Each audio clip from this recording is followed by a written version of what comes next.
Pernikahan adalah ibadah terpanjang. Karena dalam perjalanan pernikahan kita mesti merundukkan ego kita bahwa kita hanyalah hambanya Allah.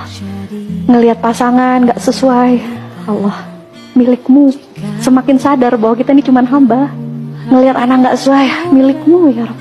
Kalau kita berpikir menikah untuk bahagia, selamat datang di dunia ting yang penuh penderitaan katanya. Tapi kalau kita sadar bahwa langit dan bumi ini ada yang ngatur, sadar bahwa semuanya udah diatur sama Allah, lebih rileks, lebih mudah khusyuknya. Pahami bahwa saat ini beliaulah yang sedang dipasangkan dengan Anda. Beliaulah yang terbaik yang Allah kasih untuk Anda.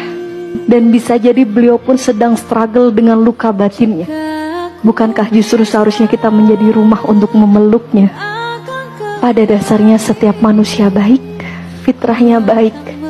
Mereka pun tidak ingin di kondisi itu, benar? Dan betapa maha baiknya Allah yang masih terus menerus merangkul kita. Sampai suatu saat nanti kita bisa memaknai perjalanan ini dengan hikmah-hikmah yang baik. Allah yang menggerakkan hatinya untuk mendekatimu.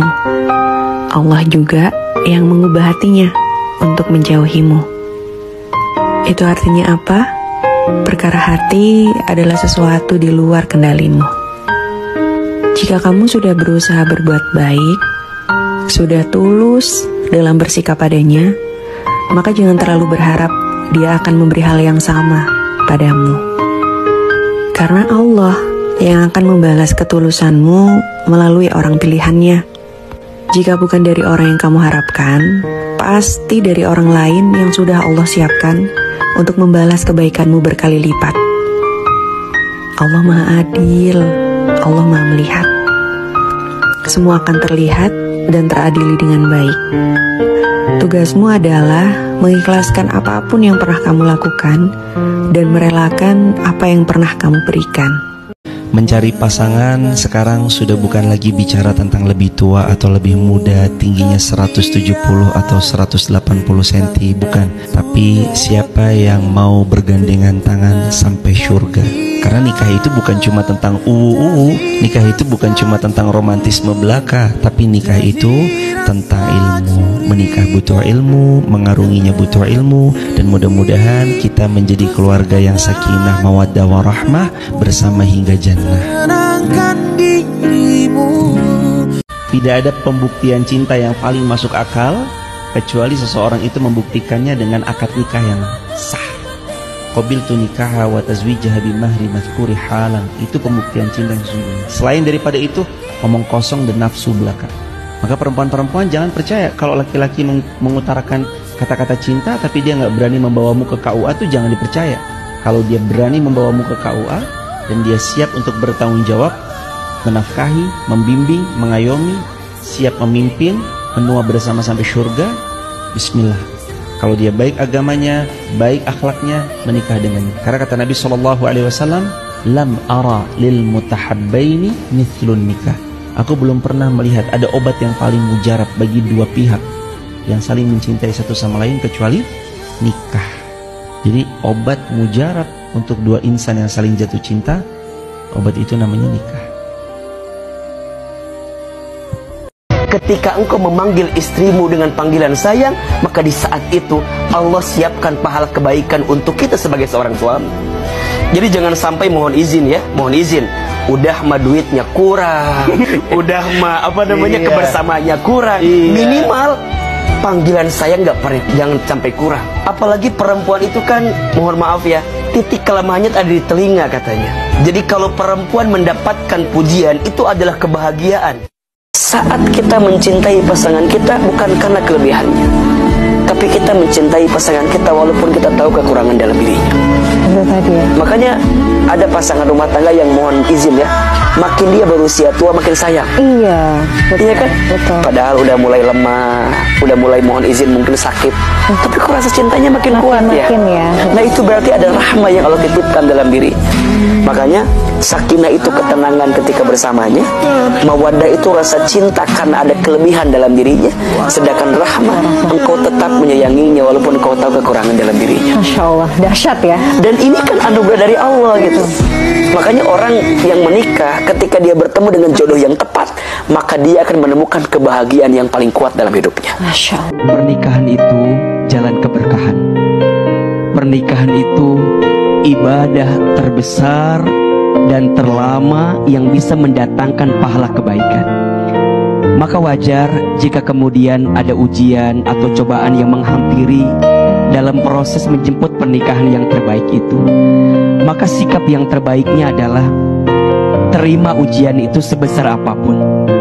Jalani, hadapi dengan lapang dada, dengan lapang hati seberat apapun ujian itu. Percayalah, cinta yang dihadapkan dengan ujian yang berat akan mendapatkan pahala yang besar.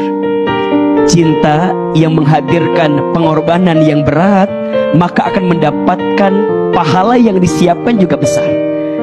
Insya Allah, selama kita bersandar kepada Allah, selama kita berharap kepada Allah, seberat apapun ujian itu akan bisa kita lewati. Setelah seseorang itu menikah, maka sahabat terbaik untuk dirinya adalah pasangannya. Teman curhat terbaik untuk seorang istri adalah suaminya. Pundak terbaik untuk bersandar dari segala keluh kesah adalah suaminya. Tempat di mana nanti dia menceritakan apapun yang terjadi dalam satu hari itu adalah kepada suaminya. Jadi sahabat terbaik setelah seseorang itu menikah adalah pasangannya. Aku pasangkan kalian berumah tangga, tapi tidak setiap yang berpasangan itu pasti sempurna. Karena itu, jika setelah berumah tangga nanti menemukan kekurangan di pasangan, nasihat Al-Quran begitu tinggi. Sabar, jangan marah. Boleh jadi di balik apa yang tidak disukai itu, Allah menyiapkan hikmah besar untuk melengkapi kekurangan yang didapatkan di setiap pasangan. Dan itu bagian dari takwa. Quran surah kedua Al-Baqarah di akhir ayat 237. Wa ta'fu aqrabu littaqwa wa la tansawul fadla bainakum. Kata Allah, kalau nanti ada sengketa dalam rumah tangga, hei, jangan jadikan sengketa yang baru muncul semenit melupakan kebaikan-kebaikan yang telah berlangsung selama bertahun-tahun. Maafkan. Maaf itu lebih dekat kepada takwa. Takwa itu lebih mendekatkan kepada sawarah. Sempurnakan ibadahku, kau anugerah terindah darinya. Ku mencintaimu, untuk sempurnakan ibadahku, kau anugerah terindah darinya. Ku mencintaimu, untuk sempurnakan ibadahku, kau anugerah terindah darinya. Cara melapangkan hati itu, cara pertamanya, tanamkan pada jiwamu yang paling dalam. Wadduha wal-laili idza saja. Tanamkan pada jiwamu yang paling dalam. Baik dalam keadaan suka ataupun duka, Allah tak akan pernah meninggalkan kita. Nah, prakteknya begini. Ada persoalan besar, apapun itu mengguncang jiwa kita, katakan, Allah tak akan meninggalkan saya. Pasti Allah tolong saya. Orang-orang yang demikian tuh, yang punya hasrat demikian, semangat demikian, tuh Allah akan angkat derajat dia, ya, ke tempat yang tertinggi, sehingga dengan itu solusi mudah diberikan. Wa rafa'na laka dzikrak bil insyirah. Seperti dulu pernah aku angkat engkau dalam kebaikan, sekarang pun aku akan angkat engkau kembali lebih daripada kedudukan yang semula. Baru dari situ muncul inna ma'al usri yusra, fa inna ma'al usri yusra. Prakteknya katakan pada diri kita, ini mudah, pasti ada solusinya. Orang berbuat maksiat itu Allah berikan kesempatan yang ditunggu sampai tobat di akhir hayatnya.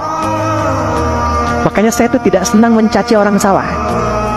Saya paling tidak suka, ya, misalnya mencela orang salah itu saya kurang suka. Yang salah itu diperbaiki, bukan dicela.